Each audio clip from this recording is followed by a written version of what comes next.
नमस्कार. तुम्हा सर्वांना आषाढी एकादशीच्या खूप खूप शुभेच्छा. आज आपण बनवणार आहोत उपवासासाठी एकदम स्पेशल, रिच आणि रेस्टॉरंट स्टाईल पनीर मखाना करी. ही भाजी चवीला इतकी अप्रतिम लागते की उपवास असो किंवा एखादा खास दिवस नक्की बनवून पहा.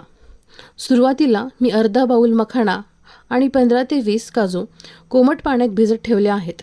तोपर्यंत एका पॅनमध्ये थोडंसं तेल गरम करून अर्धा बाउल मखाणे छान कुरकुरीत होईपर्यंत भाजून घेऊया. मी ही भाजी बनवण्यासाठी शेंगदाण्याच्या तेलाचा वापर केलेला आहे. तुम्ही शेंगदाण्याच्या तेलाऐवजी तुपाचाही वापर करू शकता. आता त्याच पॅनमध्ये थोडंसं तेल घालून अर्धी वाटी खिसलेलं खोबरं गोल्डन रंग येईपर्यंत भाजून घेऊया. दुसऱ्या पॅनमध्ये पनीरचे तुकडे घेऊन त्यामध्ये उपवासाची चटणी आणि चवीनुसार मीठ घालून हलक्या हाताने मिक्स करून घ्यायचं.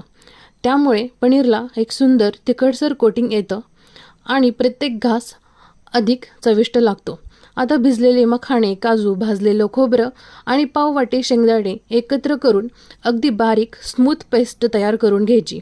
ही पेस्ट जितकी फाईन असेल तितकी ग्रेव्ही सिल्की आणि रिच बनते. एका पॅनमध्ये तेल गरम करून ही पेस्ट परतून घेऊया. एका बाजूला थोड्या तेलात उपवासाला चालणारी घरची लाल मिरची पावडर आणि मीठ घालून मसाला व्यवस्थित परतून घ्यायचा.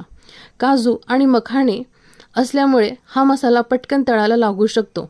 त्यामुळे गॅस बारीक ठेवा आणि सतत हलवत राहा. मिक्सरच्या भांड्याला राहिलेली पेस्ट थोडंसं पाणी घालून धुवून ते पाणीही यामध्ये घाला. त्यामुळे मसाल्याचा एकही भाग वाया जाणार नाही आणि ग्रेव्हीला छान बॉडी मिळेल. आता मसाल्याला एक उकळी येऊ द्या आणि झाकण ठेवून काही मिनिटे शिजवून घ्या. तुम्ही बघू शकता मसाल्याला छान तेल सुटलं आहे, म्हणजे आपला मसाला अगदी व्यवस्थित परतलेला आहे. आता यामध्ये तयार झालेलं पनीर आणि भाजलेले मखाणे घालून मसाल्याला छान कोट करून घ्यायचं.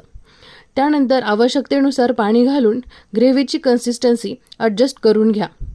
आता मी यामध्ये अर्धा कप घरचं फ्रेश क्रीम घातलं आहे. तुम्ही क्रीमऐवजी ताजं दहीही वापरू शकता, पण क्रीममुळे ग्रेव्हीला एक सुंदर रिचनेस आणि मखमली टेक्स्चर येतं.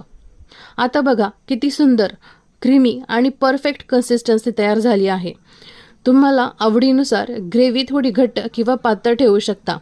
आणि तयार आहे ही आपली आषाढी स्पेशल उपवासाची मखाना काजू करी. दिसायलाही अप्रतिम, चवीलाही एक नंबर. ही भाजी तुम्ही उपवासाची पुरी किंवा भाकरीसोबत सर्व करू शकता.